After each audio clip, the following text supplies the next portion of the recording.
पहले चरण की वोटिंग का बजा बिगुल, दांव पर है महागठबंधन के मुखिया का भविष्य।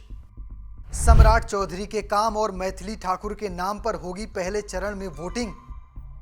महुआ सीट से तेज प्रताप यादव दावेदार, देखे 6 नवंबर को कौन कौन सी सीटों पर मतदान।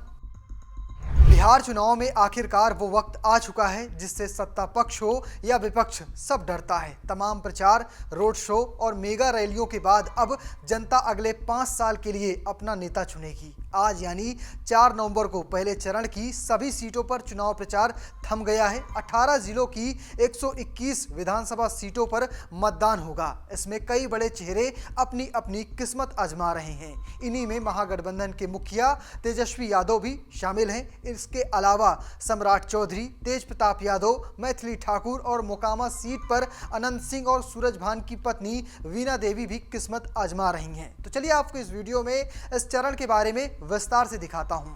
नमस्कार, आप देख रहे हैं जनसत्ता, मैं हूं शुभम गर्ग। पहले चरण में बिहार चुनाव की 243 विधानसभा सीटों में से 121 सीटों पर मतदान होगा, लेकिन इन 121 सीटों में 5 सीटें सबसे ज़्यादा चर्चा का विषय बनी हुई हैं। इसमें है महुआ, राघोपुरा, तारापुर, अलीपुर और मोकामा। इन सभी सीटों पर या कहें इन सभी सीटों में महुआ सीट सबसे ज़्यादा चर्चा में है। राजद प्रमुख लालू यादव के बड़े बेटे तेज प्रताप यादव, जो अब परिवार से अलग राजनीति कर रहे हैं, वो यहाँ से चुनावी मैदान में हैं। इस सीट पर 2 भाइयों के बीच सियासी संघर्ष देखने को मिल रहा है। महुआ सीट पर तेज प्रताप यादव का मुकाबला आरजेडी के मुकेश कुमार रोशन से है, जबकि चिराग के उम्मीदवार संजय सिंह इसी सीट से अपनी किस्मत आजमा रहे हैं। आपको बता दें कि 2015 के विधानसभा चुनाव में तेज प्रताप यादव ने महुआ सीट से 28,155 मतों के अंतर से जीती थी। तेज प्रताप को 43.34% वोट शेयर के साथ 66,927 वोट मिले थे, जबकि मुकेश कुमार रोशन ने इसी सीट से 2020 में आरजेडी के टिकट पर चुनाव जीता था। अब मुकाबला कांटे का है। दूसरी सीट है राघोपुरा सीट। राघोपुर सीट अपने राजनीतिक इतिहास के लिए जानी जाती है। इसने बिहार को कई मुख्यमंत्री दिए हैं। इस बार महागठबंधन के मुखिया तेजस्वी यादव यहां से किस्मत आजमा रहे हैं। इस बार राघोपुरा में 3 यादव और 1 राजपूत उम्मीदवार के बीच मुख्य मुकाबला है। भाजपा के सतीश कुमार यादव और जनसुराज पार्टी के चंचल सिंह उन्हें कड़ी चुनौती दे रहे हैं। आपको बता दूं कि राघोपुर सीट हाजीपुर संसदीय सीट का हिस्सा है, जहां से चिराग पासवान सांसद हैं। राघोपुर सीट पर यादवों के साथ एससी यानी अनुसूचित जाति के मतदाताओं की अच्छी खासी उपस्थिति है। राजपूत वोट भी यहां अच्छे खासे मायने में हैं। अगली सीट है तारापुर सीट। जेडीयू के गढ़ तारापुर में इस बार करीबी मुकाबला देखने को मिल सकता है। यहां से भाजपा ने उप मुख्यमंत्री सम्राट चौधरी को चुनावी मैदान में उतारा है। वहीं आरजेडी ने अरुण कुमार को टिकट दिया है। पर मैं आपको बता दूं कि यह सीट सम्राट चौधरी के पिता की राजनीतिक विरासत है। वो यहां से 6 बार विधायक बने हैं। इस सीट में लगभग 3,10,000 मतदाता हैं। यहाँ कुशवाहा यानी कोयरी समुदाय का दबदबा है। यहाँ अनुसूचित जाति के 15.1 और 6.8% मुस्लिम मतदाता हैं। वैश्य समाज के वोटरों की संख्या लगभग 40,000 है। ये जानकारी आपको चौंका सकती है कि सम्राट चौधरी खगड़िया जिले की परबत्ता सीट से पहली बार साल 2000 में और दूसरी बार साल 2010 में विधानसभा पहुंचे थे। तब वो आरजेडी के नेता हुआ करते थे, लेकिन अब वो बीजेपी के प्रमुख नेताओं में शामिल है बिहार में।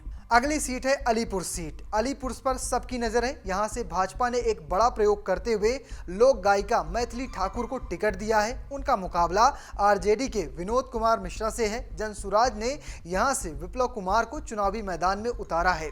अलीनगर विधानसभा सीट का गठन 2008 में हुआ था। इससे पहले ये मनीगाछी सीट कहलाती थी। अब तक यहाँ 3 चुनाव हुए हैं। 2010, 2015 में आरजेडी के नेता अब्दुल बारी सिद्दीकी ने जीत दर्ज की है, जबकि 2020 में एनडीए में शामिल वीआईपी के ने यहाँ से जीत दर्ज की थी। मैथिली ठाकुर इस बार यहाँ से टिकट पाई हैं। बेहद चर्चित हैं और ब्राह्मण भी हैं और साथ साथ स्थानीय होने का भी टैग है उन्हें, इसलिए उन्हें लगभग 80 से 90% ब्राह्मण वोट लगभग मिल जाएगा। दूसरी ओर ओबीसी और दलित वोटों की अच्छी खासी संख्या है जो उनके खाते में आ सकती है, जबकि आरजेडी को यादव मुस्लिम समीकरण पर पूरा भरोसा है। अब देखना दिलचस्प होगा यहाँ बाजी कौन मारता है। लेकिन अगली सीट है और सबसे हॉट सीट है मोकामा सीट। हाल ही में गिरफ्तार हुए जेडीयू प्रत्याशी अनंत सिंह की किस्मत का फैसला भी पहले चरण में ही होना है। उनकी गिरफ्तारी इस समय बिहार चुनाव में एक बड़ा मुद्दा बन चुकी है। यहां से आरजेडी ने सूरज भान की पत्नी वीना सिंह को टिकट दिया है, जबकि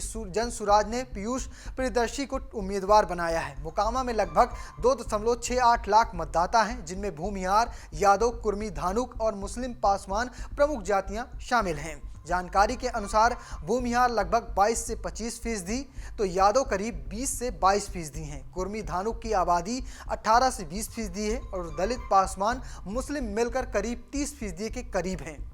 इसके अलावा इस चरण में मंगल पांडे, श्याम रजक, श्रेयसी सिंह, रामकृपाल यादव और साथ में नितिन नवीन जैसे प्रमुख चेहरे शामिल हैं, जिनके भविष्य पर फैसला होगा। चुनाव आयोग के अनुसार पहले चरण में 3,75,13,302 मतदाता अपने मताधिकार का प्रयोग करेंगे। इनमें 1,98,33,325 पुरुष हैं, जबकि 1,76,77,219 महिलाएं और 758 थर्ड जेंडर मतदाता शामिल हैं। पहले चरण में एनडीए की ओर से जदयू ने 57, भाजपा ने 48 और लोजपा यानी रामविलास जो पार्टी है चिराग पासवान की, उसने 13 उम्मीदवार मैदान में उतारे हैं। इसके अलावा राष्ट्रीय लोक जनशक्ति पार्टी के 2 प्रत्याशी भी पहले चरण के मुकाबले में हैं। वहीं आपको बता दें, महागठबंधन की ओर से राजद ने 71, कांग्रेस ने 24, लेफ्ट ने 14 उम्मीदवार चुनावी मैदान में उतारे हैं। वहीं प्रशांत किशोर की जन सुराज पार्टी के 118 प्रत्याशी पहले चरण में अपनी किस्मत आजमा रहे हैं।